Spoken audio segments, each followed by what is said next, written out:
تو آپ پروگرام کی ڈیٹیل آپ تک آ جائیں گی, ویڈیو آپ دیکھ سکیں گے.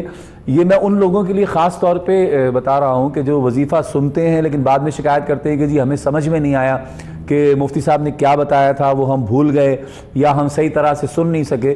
تو جو اپنا وظیفہ صحیح طرح سے نہ سن سکے وہ کم از کم یوٹیوب پر جا کر 5-6 گھنٹے بعد دیکھ کر سمجھ کر وظیفے کو کریں اور نماز و قرآن کی پابندی کے ساتھ. جی مفتی صاحب, قطع رحمی کے حوالے سے ہم بات کر رہے تھے. جی, بات ہو رہی تھی رزق کی کمی کی وجوہات, جن میں سے ایک میں نے عرض کی تھی کہ احادیث مبارکہ کی روشنی میں قطع رحمی جو ہے یہ ایک بڑی وجہ ہوتی ہے رزق کی کمی کی.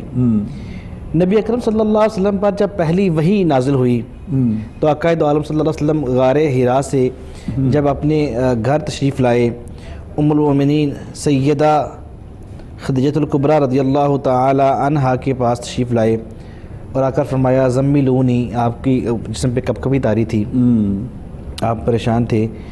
تو سیدہ نے ام المؤمنین نے کچھ باتیں فرمائیں, بڑے سنہری روح سے لکھنے والی باتیں. واہ, کہ اللہ تعالیٰ کبھی آپ کو تنہا نہیں چھوڑے گا. سبحان اللہ. کیوں؟ آپ آگے جو 5 باتیں تھیں نا وہ بڑی اہم تھیں. واہ واہ واہ. فرماتی ہیں کہ آپ صلہ رحمی کرتے ہیں. واہ واہ. ٹھیک ہے, آپ مہمانوں کی خدمت کرتے ہیں. سبحان اللہ. آپ لوگوں کی جو ہے وہ مصیبتوں پہ انہیں مصیبتوں سے نکالنے میں مدد دیتے ہیں. تو یہ جتنی جو خوبیاں بیان کی گئیں, یہ خوبیاں جو انسان چاہتا ہے کہ اللہ تعالیٰ اس کا ساتھ دے اور اپنی اس کی رزق کی کمی نہ ہو, پڑوسیوں کا خیال کرتے ہیں. ٹھیک ہے, آپ جو ہے وہ لوگوں کو وہ دیتے ہیں جو آپ سے وہ مانگتے ہیں, سائل کو آپ جو ہے وہ خالی نہیں چھوڑتے, آپ کے پاس کو آتا ہے. تو یہ 4-5 چیزیں جو لوگوں کی مصیبتیں تکلیفیں دور کرنے میں ان کی مدد کرنا, مہمانوں کے آنے پہ خوش ہونا اور مہمان نوازی کرنا, پڑوسیوں کے حقوق کا خیال کرنا, صلہ رحمی کرنا. ٹھیک ہے, یہ چیزیں جو انسان اپنا لیتا ہے پھر اس کی کمی نہیں آتی, اس کے پاس اس کی کمی نہیں آتی. انسان پر, مومن پر اس کا حق ہے کہ مہمان آتا ہے تو 3 دن تک اس کی مہربانی کرنا اس پہ لازم ہے, واجب ہے. اس کے بعد بھی کرے صدقہ ہے. صحیح. ٹھیک, ہمارے ہاں یہاں پہ لوگ مہمان کے آنے پہ منہ بسور لیتے ہیں. ٹھیک ہے, ماتھے پہ شکنیں ڈال لیتے ہیں. یہ چیزیں رب کی ناراضگی کا اور رزق کی ناراضگی کا باعث بنتی ہیں. جبکہ وہ مہمان جب جاتا ہے تو ساری بلائیں مصیبتیں ساتھ لے کے جاتا ہے, جب آتا ہے تو رزق لے کے آتا ہے. اچھا مفتی صاحب, تھوڑا سا یہ بتائیں کہ اگر کسی بندے کا بیوی سے اختلاف ہے اور وہ بیوی سے اختلاف کی وجہ سے ادھر ادھر جھانکا تانکی بھی کرتا ہے, بیوی بھی پریشان ہے, شوہر خود بھی پریشان ہے کہ میرے گھر کا سسٹم صحیح نہیں چل رہا, تو کیا کیا جائے؟ کیا مقصد اس کے لیے کچھ ایسا وظیفہ بتائیں تاکہ وہ گھر جو ہے وہ بچا رہے. دیکھیں جی, پہلی بات تو یہ کہ میاں بیوی جو ہے وہ قرآن پاک نے فرمایا گیا ہے ان کو کہ ہننا لباس لکم وانتم لباس لہن. انسان کے جسم کے سب سے زیادہ قریب اس کا لباس ہوتا ہے. تو اللہ تعالیٰ نے مردوں کو بیویوں کو شوہروں کو بیویوں کا لباس قرار دیا. واہ. اور انسان کا کوئی بھی رشتہ دار فوت ہو جائے تو اسلام میں اس کی جو ہے وہ سوگ 3 دن کا ہوتا ہے, جبکہ کسی بیوی کا شوہر فوت ہو جائے تو اس کا سوگ جو ہے وہ 4 ماہ 10 دن کا ہوتا ہے. اتنا بڑا سوگ عام لوگوں کے مقابلے میں کتنا. تو یہ اتنا پیار کا, محبت کا رشتہ ہے. اس رشتے میں اگر دراڑ آ جائے غلط فہمیوں سے تو اس کو دور کرنے کا بہترین وظیفہ جو ہے وہ میں سورہ فرقان کی آیہ مبارکہ ہے, ربنا حب لنا من ازواجنا وذریاتنا قرۃ اعین وجعلنا للمتقین اماما. روزانہ ایک تسبیح اس آیہ مبارکہ کی نکال دیں, اس کے اثرات دیکھیں, برکتیں دیکھیں. انتہائی میں نے جس ایسے جو ہے وہ زوجین کے درمیان میں نے محبت ڈالنے کے لیے یہ وظیفہ دیا جن کے تعلقات ٹوٹنے پہ طلاق تک بات پہنچی ہوئی, نوبت آ گئی ہوئی تھی. آنکھوں کی ٹھنڈک بن گئے ہو, ٹھنڈک بن گئے. اللہ تعالیٰ نے ذکر ہی اس میں سارا وہی ہے. دعا اتنی پیاری ہے, ترجمہ اتنا پیارا ہے. ایک کالر کو شامل کرتے ہیں. مفتی صاحب السلام علیکم. وعلیکم السلام. جی میری بہن, کون اور کہاں سے بات کر رہی ہیں؟ یہ لاہور سے بات کر رہی ہوں, مسز نذیر. جی میری بہن, کیا پوچھیں گی؟ میرے ہسبینڈ کا جو ہے نا وہ کافی 4 مہینے ہو گئے, وہ ایسے کوئی نہ کوئی مشکل میں پھنسے ہوئے ہیں, بیمار ہیں. اچھا. کوئی نہ کوئی تکلیف, کوئی نہ کوئی انہیں یعنی کچھ نہ کچھ گھر میں پریشانی آئی ہوئی ہے. صحیح. ڈینگی سے بس وہ کچھ نہ کچھ آ گیا, ابھی تک جو ہے سمجھ نہیں آ رہی, وہ ٹھیک ہی نہیں ہو رہا, دوائی اثر ہی نہیں کر رہی ہے. ابھی پوچھنا تھا کہ کیا وجہ, ابھی کیا بیماری ہے ان کو, فی الحال کیا بیماری؟ فی الحال ان کے اندر جو ہے نا کوئی انفیکشن چل رہی ہے, اچھا کوئی جمپ جو ہے نا وہ بلڈ میں چلا گیا ہے, وہ نہیں ختم ہو رہا ہے. ڈاکٹر بھی حیران ہے کہ ختم کیوں نہیں ہو رہا ہے, اتنی میڈیسن کی ہے پھر بھی اس کے باوجود. بس وہ ختم ہوگا اللہ کے ذکر سے, قرآن سے انشاءاللہ. مفتی صاحب بتائیں گے, آپ نے عمل کرنا ہے, نماز پڑھنی ہے میری بہن 5 ٹائم کی پابندی کے ساتھ, اور قرآن جو وظیفہ مفتی صاحب بتائیں گے یہ آپ نے پابندی سے کرنا ہے, تو انشاءاللہ بیماری ختم ہو کے رہے گی. بس اللہ پہ توکل اور تھوڑی سی محنت کرنی ہے. جی مفتی صاحب کیا فرماتے ہیں؟ اللہ کریم ہماری بہن نے کال کی, ان کے شوہر نامدار کو صحت و سلامتی والی لمبی زندگی دے, دعا ان کے لیے. اور وظیفہ جو ان کے لیے ہے, پہلا وظیفہ تو ہم ہر بندے کو یہ بتاتے ہیں, ہر قادر کو نماز کا, گھر میں نماز کی پابندی کریں, دونوں ہی کریں, بچے بھی ہیں تو بچے بھی کریں. قرآن پاک کی تلاوت روزانہ گھر میں ایک جو ہے وہ سمت سے, مطلب سورہ فاتحہ سے شروع کریں, چاہے ڈیلی ایک رکوع پڑھیں, ایک پائیا پڑھیں, جتنی ہمت ہے جتنا وقت ہے اتنا پڑھ لیں اور آخر تک پڑھیں. اور اگر اللہ تعالیٰ یہ نصیب دے, ہمیں یہ توفیق دے کہ ہم ترجمے کے ساتھ, تشریح کے ساتھ تفصیل سے قرآن پاک پڑھیں, تو یہ اور اچھی بات ہے کہ ہمیں معلوم تو ہو کہ ہم کیا جو ہے وہ اللہ تعالیٰ نے ہمیں ہدایات کیا نازل فرمائی ہے, ہمیں جو ہے وہ حکم کیا دیا ہوا ہے. تو ایک تو یہ چیز کریں. دوسرا, وہ جمعے کے جمعے کوئی میٹھی چیز بانٹ دیا کریں, ہر جمعے کے جمعے کوئی میٹھی چیز بانٹ دیا کریں, جو بھی اس پہ توفیق, جتنی توفیق ہے اتنی بانٹ دیا کریں. اور وظیفہ ان کے لیے یہ ہے, روزانہ ہر نماز کے بعد 11 بار سورہ فاتحہ اول آخر درود شریف کے ساتھ اپنے جسم پہ پڑھ کے دم کر لیا کریں, یا کھانے یا پینے کی کسی چیز دم کر کے اسے کھا یا پی لیا کریں. اور رات کو عشاء کی نماز کے بعد جو ہے وہ 3 بار آیت الکرسی اول آخر درود شریف کے ساتھ یہ پڑھ کر بھی ساتھ اپنے پر دم کر لیا کریں. 21 دن یہ عمل کریں, پھر ٹیسٹ کروائیں, انشاءاللہ الرحمن اللہ تعالیٰ فضل کرے گا. جی صحیح. مفتی صاحب بہت خوبصورت بات آپ نے ارشاد فرمائی. تھوڑا سا یہ بھی تلقین فرما دیں کہ اگر جمعے کے دن خاص طور پہ گھر میں سارے گھر والے مل کے چھوٹی سی ایک درود کی محفل کر لیا کریں, تو کیسی برکتیں اور رحمتوں کا نزول ہوگا. وقت بھی ساتھ اگر ہم عرض کرتے ہیں کہ جمعے کے دن عصر کی نماز سے لے کے مغرب کی نماز کے درمیان کر لیں, تو جمعہ میں جو حدیث شریف مبارکہ میں آتا ہے کہ ایک ایسی گھڑی ہوتی ہے. ایک کالر کو شامل کرتے ہیں مفتی صاحب, پھر تفصیل سے بات کیجیے گا. السلام علیکم. وعلیکم السلام. جی بیٹا, کون اور کہاں سے بات کر رہی ہیں؟ جی سعدیہ نام ہے میرا, اور میں فیصل آباد سے بات کر رہی ہوں. جی سعدیہ, کیا پوچھنا ہے؟ جی ہم لوگ نے استخارے کا پوچھنے کہ استخارہ کیسے کرتے ہیں. اور دوسرا یہ سوال تھا کہ ہماری نا گائے چوری ہو گئی ہے, اس کی کافی پریشانی ہے, تو اس کو کافی اچھے سے ڈھونڈ رہے ہیں ہر جگہ, مطلب رپورٹ بھی درج کروائی ہے, سارا کچھ کیا ہے, لیکن وہ نہیں ملی, تو اس کا کافی نقصان ہوا ہے. تو وہ اس کا پوچھنے سے کوئی وظیفہ. تو گائے کیسے چوری ہو گئی؟ مطلب رات کو کوئی کھول کے لے گیا یا دن میں کوئی کھول کے لے گیا آپ کی گائے؟ جی رات کو کھول کے لے کے گئے ہیں. اچھا, اس کا مطلب پھلان کے دیوار توڑ کے. اوہو, چلو گائے تو ویسے مل جایا کرتی ہے, کیونکہ پرانے وقتوں میں وہ کھروں کے نشان سے بھی لوگ نکال لیا کرتے تھے. جی لیکن وہ بھی کیا نا تو نہیں مل رہی, نہیں مل رہی, کوششیں کافی تگڑو کی ہے تو نہیں. اچھا چلیں, دونوں باتیں آپ کو بتاتے ہیں. استخارہ کیسے ہوگا یہ بھی بتاتے ہیں, اور گائے کی چوری ہوئی ہے تو کیسے واپس آئے گی. جناب مفتی صاحب. اللہ تعالیٰ آسانیاں کرے. پہلی چیز انہوں نے استخارہ پوچھی, تو استخارہ کا جو مسنون طریقہ ہے وہ یہ ہے کہ رات کو عشاء کی نماز کے بعد 2 رکعت نماز نفل برائے استخارہ یہ پڑھیں, اور پہلی رکعت میں اس کی سورہ فاتحہ کے بعد سورہ کافرون, اور دوسری رکعت کے بعد سورہ فاتحہ کے بعد سورہ نصر اذا جاء نصر اللہ یہ پڑھیں. یہ بہت ضروری نہیں ہے, کچھ بھی پڑھ سکتے ہیں, لیکن علماء نے بزرگوں نے بتایا کہ یہ پڑھنے زیادہ بہتر ہے. یہ پڑھ کر کوئی اور کام نہیں کرنا دنیاوی, بس لیٹ جانا ہے, اور لیٹنا بھی ایسے ہے کہ قبلہ رخ ہو کے, ٹھیک ہے, باوضو ہی قبلہ رخ ہو کے لیٹ جائیں. دعائے استخارہ پڑھ کر, تھوڑی سی لمبی دعا ہے, اگر وہ یاد کر لیں تو بہت اچھی بات ہے, نہ یاد کریں تو دیکھ کے ہی پڑھ سکتے ہیں, کسی پیج پہ لکھی ہوئی آپ کو مل جائے گی تو وہ دیکھ کے پڑھ لیں. اللہم انی استخیرک بعلمک واستقدرک بقدرتک واسألک من فضلک العظیم. یہ لمبی دعا ہے. اگر یہ نہ زبان پہ چڑھتی ہو یا نہ میسر آئے تو آپ یا اللہ یا علیم یا خبیر یا علیم علمنی یا خبیر اخبرنی یہ پڑھ کر بھی سو جائیں. تو رات کو جو خواب آئے وہ خواب کسی ایسے شخص سے جو ہے وہ جو علم تعبیر کا یا تعبیر الرؤیا کا ماہر ہو اس سے شیئر کی جائے. ہمیں ہی کال کر لیں, ہمیں کال کر لیں, ہم بھی اس کا جواب دے دیں گے کہ یہ خواب آئی ہے.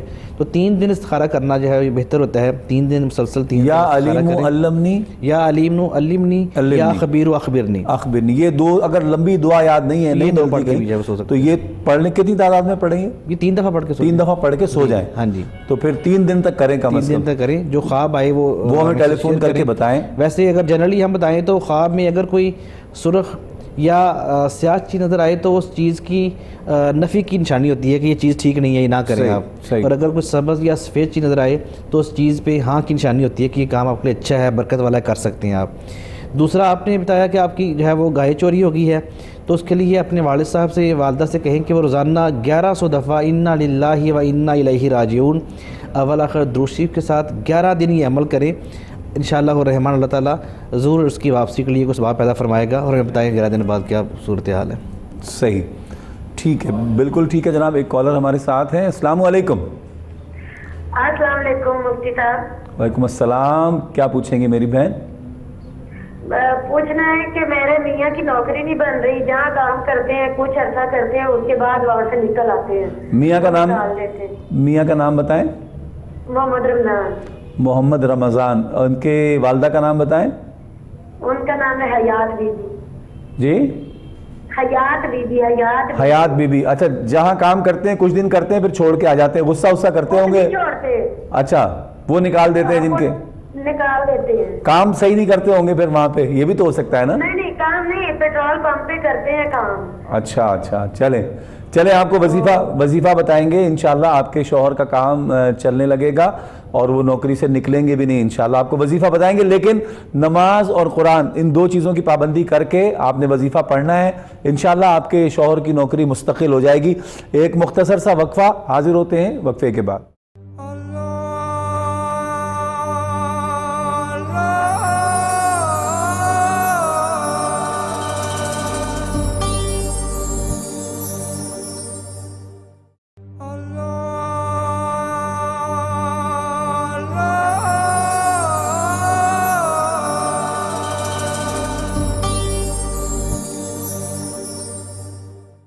خوش آمدید ناظرین محترم. پروگرام استخارہ, اور استخارہ میں مفتی قیصر شہزاد نعیمی صاحب تشریف فرما ہیں. آپ کی رہنمائی کے لیے آپ کے مسائل مشکلات پر وظائف بتا رہے ہیں, روحانی علاج آپ کو بتایا جا رہا ہے.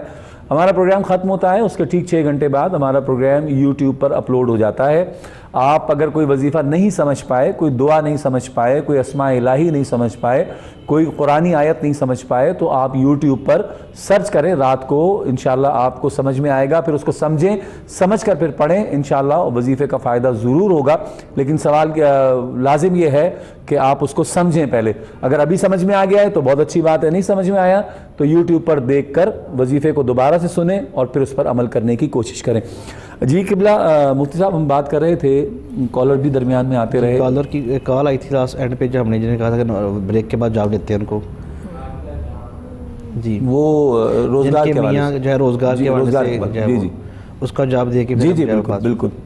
جی, تو ان کے لیے یہ ہے, ایک تو ہم ہر کالر سے کہتے ہیں, اور سعدیہ بہن سے بھی گزارش ہے, یہ خود بھی اور ان کے میاں بھی گھر میں نماز اور قرآن کی بات کی تلاوت ہے, اس کا اہتمام لازمی جو ہے وہ جاری رکھیں.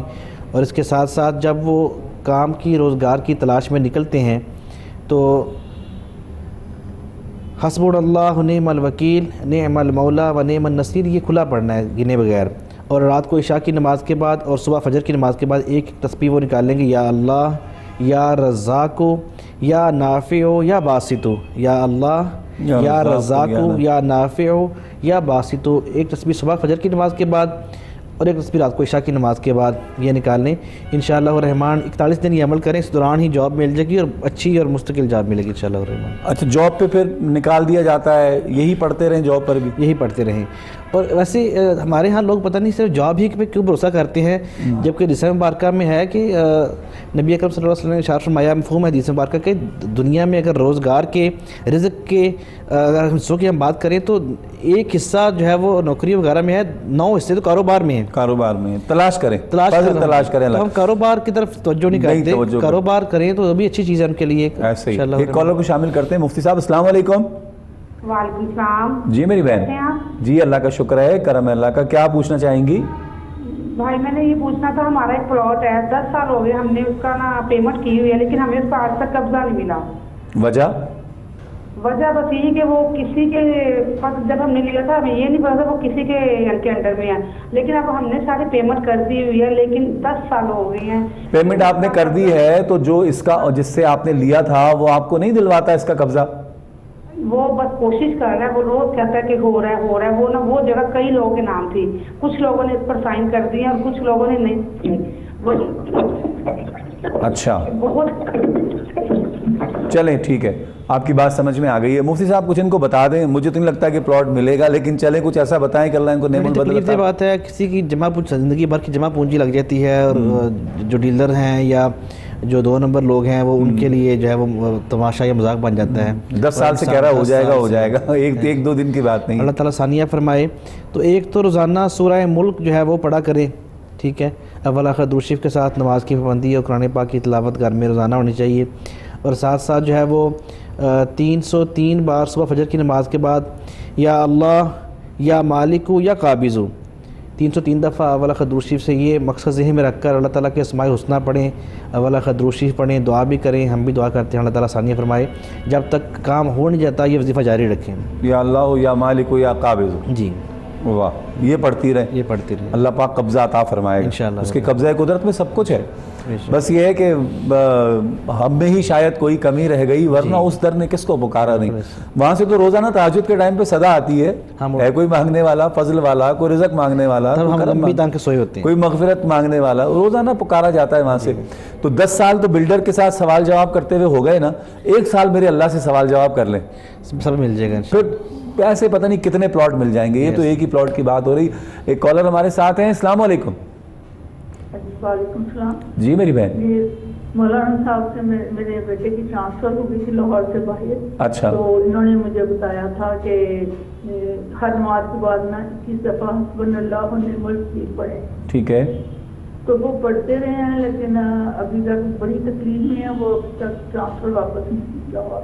اچھا, جو کچھ آپ کو بتایا تھا پابندی سے پڑھا ہے آپ نے, کوئی ناغا, کوئی درمیان میں گیپ؟ نہیں, وہ بلکہ زیادہ ہی پڑھا ہوا ہے. وہ پہلے بھی میں نے شروع کیا ہوا تھا, تو یہ ہر وقت یہ پڑھتے ہی رہتے ہیں. بیٹا پڑھتا ہے آپ کا؟ وہ بھی پڑھتے ہیں, بیٹی بھی میری پڑھتی ہے. اچھا, نہیں اصل میں جس کا اسپیسیفک مسئلہ ہوتا ہے نا اس کو زیادہ پڑھنا چاہیے. چلیں انشاءاللہ آپ کو بتاتے ہیں. حسبنا اللہ و نعم الوکیل. میری بہن آپ کو بالکل بتائیں گے انشاءاللہ, نماز اور قرآن کی پابندی کے ساتھ وظیفہ پڑھیں, انشاءاللہ فائدہ ہوگا. جی مفتی صاحب کیا فرماتے ہیں؟ ایک تو وہ وظیفہ جاری رکھیں, اور وہ وہی بات جو آپ نے کہی ہے, جو جن کا یہ مسئلہ ہے وہ خود پڑھیں تو زیادہ بہتر ہے. اچھا, باقی گھر والے ہی پڑھ سکتے ہیں ساتھ, لیکن پھر وہ تعداد زیادہ کرنی پڑے گی. دوسرا وہ بھائی خود جو ہے وہ صبح فجر کی نماز کے ساتھ 3 تسبیح اول آخر درود شریف کے ساتھ یا اللہ یا نافع یا منفع, یا اللہ یا نافع یا منفع, 3 تسبیح اول آخر درود شریف کے ساتھ یہ پڑھیں, اور اپنا مقصد ذہن میں رکھ کر یہ 21 دن وظیفہ کریں. اس کے بعد اپلائی کریں, اللہ تعالیٰ انشاءاللہ کرم. یا اللہ یا نافع یا منفع. جی صحیح, بالکل ٹھیک ہے. یہ پڑھیں گے تو انشاءاللہ فائدہ. میں تو سمجھتا ہوں ٹرانسفر وغیرہ تو بہت ہی چھوٹی چیزیں ہیں. اگر کوئی لگ کے پڑھنے والا ہو نا, اللہ کو یاد کرنے والا, نماز نہ جائے. ہاں جی, میرے شیخ فرمایا کرتے تھے جان جائے تو جائے, نماز نہ جائے. ایک کالر کو شامل کرتے ہیں. السلام علیکم. جی وعلیکم السلام. جی میری بہن. جی بھائی, میرا نام سمیل ہے, لاہور سے بول رہی ہوں. جی میری بہن. بیٹا ہے, اس کی شادی کی ہے, تو جو بہت ہے اس کے ساتھ سایہ ہے, اور گھر کے باہر درخت ہے, وہ بہت اگریسو ہوتی تھی, اور پھر یہ کہتی تھی مجھے طلاق دے دو. بڑی مشکل سے واپس آئی, ہوتا بھی ہے, لیکن اب وہ یہ گھر بیٹا اور بہو جو ہے وہ میرے ساتھ نہیں رہ رہے, الگ گھر میں رہتے ہیں, لیکن نام بیٹا آتا ہے, بہت کم آتا ہے. اور اس کے ماشاء اللہ 3 بچے ہیں, اور بچوں کو بھی بہو جو ہے وہ ملنے نہیں دیتی. اور جتنا چند عرصہ میرے پاس رہی ہے تو بہت اگریسو ہوتی تھی, اور اس کے ساتھ جو بھی مجھے نظر ایک دفعہ آئی, اور مجھے یہ کہتی تھی نماز کیوں پڑھتی ہو, قرآن کیوں پڑھتی ہو, میں تمہیں گھر سے نکال دوں گی. اب مسئلہ یہ ہے کہ نہ تو بچے مجھے ملتے ہیں, میں الگ گھر میں نہیں, آپ سے کیا, مجھے یہ بتائیے آپ سے کیا کہتی تھی کہ نماز کیوں پڑھتے ہو, قرآن کیوں پڑھتے ہو؟ ہاں جی. اچھا. اور اگریسو ہو جاتی تھی, میں تمہیں گھر سے نکال دوں گی, چھوڑوں گی نہیں. اچھا, تو اب تو سیپریشن ہو گئی نا, اب تو الگ رہتی ہیں وہ الگ رہتی ہے, لیکن اب بیٹا بھی بہت کم آتا ہے اور بچوں کو بھی مجھے اپنے گھر میں تو بالکل نہیں آنے دیتا. ایک دفعہ گئی ہوں اور آپ کیوں آئی ہیں, آپ یہاں پہ کیوں آئی ہیں, بس لا حول ولا قوت الا باللہ. علاج بھی نہیں ہو رہا, پیرنٹس بھی نہیں اس کے ملتے, ان کو تو پتا تھا کہ ہماری بیٹی کے ساتھ یہ پرابلم ہے. اللہ چلے, بیٹی کے ساتھ پرابلم ہے, لیکن اللہ پاک آپ کے بیٹے کو بھی ہدایت عطا فرمائے. اصل تو اس کے ہاتھ میں ہے سارا کچھ. بالکل آپ کو بتائیں گے انشاءاللہ, آپ کو قرار آئے گا جو مفتی صاحب بتائیں گے, آپ اس کو پابندی سے پڑھیں گی تو انشاءاللہ آپ کو سکون ملے گا, قرار ملے گا, اور آپ کے حق میں ہوں گی ساری باتیں. لیکن اس کی بنیاد یہ ہے کہ نماز کی پابندی, لازم نماز, فجر عشاء لازم, ایسے لازم کر لیں کہ جس طرح ناشتے کے بغیر گزارا نہیں ہے, جس طرح دوپہر میں کچھ کھائے بغیر گزارا نہیں ہے, بالکل اپنے اوپر لازم کر لیں کہ آپ نے فجر عشاء اور ساری نمازوں کی پابندی کرنی ہے. اور پھر اللہ سے اور کوئی کرم کی بھیک اگر زیادہ جلدی چاہیے تو تہجد میں روزانہ پابندی بنا لیں, سب مل جاتا ہے اللہ کی مہربانی سے. اللہ پاک سب کچھ عطا فرماتا ہے. اور اگر کچھ تہجد میں نہیں ملتا تو پھر اس میں اس کی مصلحت ہوتی ہے, کچھ دنوں کی تاخیر ہوتی ہے, بعد میں مل جاتا ہے, یا اس کی جگہ کوئی اور اچھی چیز مل جاتی ہے. مفتی صاحب کیا فرماتے ہیں؟ بڑی تکلیف دہ بات سنائی ایک ماں نے کہ ایک ہی بیٹا, اور وہ بھی جو ہے وہ چھوڑ کے بھی چلا گیا, ملتا بھی نہیں ہے, گھر پہ بھی نہیں آنا دیتا. اللہ تعالیٰ اس کو ہدایت نصیب فرمائے. کل اس کے بیٹے بھی تو کہیں گے نا, اس کی اولاد بھی کہے گی ابا جی گھر میں نہیں آیا کرو, ہمارے پاس مت آؤ. جی, آج اگر اپنی ماں سے کہہ رہا ہے, یہ مکافات عمل ہے. یہ دنیا میں ماں باپ کی خدمت ایسا فعل ہے کہ اس کے اخروی ثواب تو اپنی جگہ پہ, اس کے اچھا جس نے سلوک کیا اس کو اچھی جزا دنیا میں بھی, اور جس نے برا سلوک کیا. حضور کی بات میرے آقا و مولا کا فرمان مفتی صاحب ذہن میں نہیں رکھتے یہ لوگ کہ الجنت تحت الاقدام الامہات, کہ وہ اتنی بڑی چیز جنت دوزخ جو جس کا ہمیں محشر کے دن فیصلہ ہونا ہے, اللہ پاک نے وہ جنت لا کے ماں کے تلووں کے ساتھ جوڑ دی ہے. اسی ماں کو کہتے ہو میرے گھر پہ نہیں آؤ. اللہ تعالیٰ ہدایت دے. تکلیف دہ بات ہے, ایسی باتیں جب ہوتی ہیں تو پھر گھروں میں بے برکتیاں نہ آئیں تو پھر کیا آتی ہیں. تو ماں سے گزارش ہے کہ آپ بد دعا نہ کیجیے گا بچے کے لیے. آپ نے بد دعا کر دی تو پھر اس کا رہے گا کچھ نہیں دنیا میں بھی اور خود بھی. آپ دعا کریں اس کے لیے, اللہ تعالیٰ اس کو ہدایت دے. ہم بھی دعا گو ہیں. اور ساتھ حضور نے لکڑیاں منگوائی تھی نا, لکڑیاں آگ لگا دو ان کو. ماں آئی تو ماں سے پھر معافی مانگی تو ماں نے کہا جی میں نے بخش دیا, جان کنی میں آسانی ہوگی, پھر جان کنی میں آسانی ہوئی. اللہ. تو ماں جی آپ نا ایک تو روزانہ فجر کی نماز کے بعد 3 تسبیح, یا اللہ, یا جامع, یا لطیف, یا ودود. واہ. یا اللہ, یا جامع, یا لطیف, یا ودود, اپنے بیٹے, اپنے بہو, اپنے پوتے پوتے جن کا بھی آپ کے جو آپ سے نہیں ملتے, ان کا تصور ذہن میں رکھ کر اللہ تعالیٰ سے دعا. یہ اللہ تعالیٰ کے نام ہیں جن کے معنی یہی ہیں, اے اللہ ہمیں جمع کر دے, اللہ تعالیٰ ہمیں دلوں میں الفت ڈال دے, ہمارے دلوں میں محبت ڈال دے. تو یہ اللہ تعالیٰ کے نام ہیں 3. آپ نے اول آخر درود شریف کے ساتھ یہ پڑھنے ہیں, اور تصور ذہن میں یہ رکھنا ہے کہ اللہ تعالیٰ وہ ان کو آپ کے ساتھ ملا رہا ہے, آپ کے قریب لا رہا ہے. انشاءاللہ وہ قریب آئیں گے, خود چل کے آپ کے پاس آئیں گے. یہ عمل کریں, 41 دن آپ پھر دوبارہ بتائیں انشاءاللہ. اللہ پاک ان کی مشکل آسان فرمائے. ماں ہے جی, ماں کا دل بڑا عجیب و غریب ہوتا ہے. میں تو کہتا ہوں بڑا عجیب و غریب ہوتا ہے. اولاد کتنا ہی کچھ کرے لیکن ماں جو ہے نا وہ پھر اپنی اولاد کے لیے دعا ہی کرتی ہے. تو اب یہ ماں کا دیکھیں نا, کال کرنا, وظیفہ پوچھنا, یہ بھی ایک ماں کا ہی ایک محبت اور پیار سے ہی ممکن ہو سکتا ہے. ہمارے پروگرام کا وقت تمام ہوا ہے. میں سب سے جو ہماری باتوں کو سن رہے ہیں, خدا کے واسطے اپنے ماں باپ کی عزت و اہمیت کو پہچانیں. جب یہ نہیں رہیں گے نا آپ کی دنیا میں, جب ان کا وصال ہو جائے گا, انتقال ہو جائے گا, پھر آپ کو لگ پتہ جائے گا کہ ماں کیا چیز ہوتی ہے اور باپ کیا چیز ہوتی ہے. وہ کسی بڑے نے کہا تھا نا, کسی سمجھدار نے, کسی سیانے نے کہا تھا کہ جب باپ کا انتقال ہوتا ہے تو جوان بیٹے دیکھتے ہی دیکھتے بوڑھے ہو جاتے ہیں. خدا کی قسم اس کا میں نے عملی مظاہرہ دیکھا ہے. اپنے ماں باپ کی قدر کریں. اپنے میزبان شوکت اویسی کو اجازت دیجیے, کل آپ سے انشاءاللہ ملاقات ہوگی. آخر میں مفتی صاحب دعا فرمائیں گے. اللہ نگہبان. صلی اللہ علی محمد النبی الامی وآلہ وبارک وسلم. صلاۃ و سلام علیک یا سیدی یا رسول اللہ. رب ارحمہما کما ربیانی صغیرا. ربنا ھب لنا من ازواجنا وذریاتنا قرۃ اعین واجعلنا للمتقین اماما یا رب العالمین یا ارحم الراحمین. جتنے بھی بہنوں بیٹیوں ماؤں نے کالز کی اس پروگرام استخارہ میں اپنی اپنی پریشانیوں کو لیے, اے باری تعالیٰ تو رحیم و کریم باری تعالیٰ سب کی پریشانیاں دور فرما. یا ارحم الراحمین, سب کو وہ سب چیزیں عطا فرما جس کے لیے وہ تیرا نام جو ہے وہ ہم سے لے کر پڑھ رہے ہیں، اے باری تعالیٰ جو دعا میں شامل ہیں ان سب کی بھی نیک دلی خواہش جائز خواہشات باری تعالیٰ پوری فرما، ہمیں ناجائز چیزوں کو مانگنے سے ہمارے دل میں ان کے بارے میں جو نفرت ہے وہ پیدا فرما یا رب العالمین۔ کوہ نور کی پوری ٹیم، استخارہ پروگرام کی پوری ٹیم کی خیر فرما، ملک پاکستان کی خیر فرما، کرونا کی تباہ کاریوں سے اہل اسلام کو، اہل پاکستان کو محفوظ فرما، اے باری تعالیٰ حرمین کی رونقوں کو بحال فرما، ہم سب کو حرمین کی بار بار حاضر نصیب فرما، صلی اللہ تعالی علی رسولہ خیر خلقہ محمد و آلہ وصحبہ اجمعین برحمتک یا ارحم الراحمین۔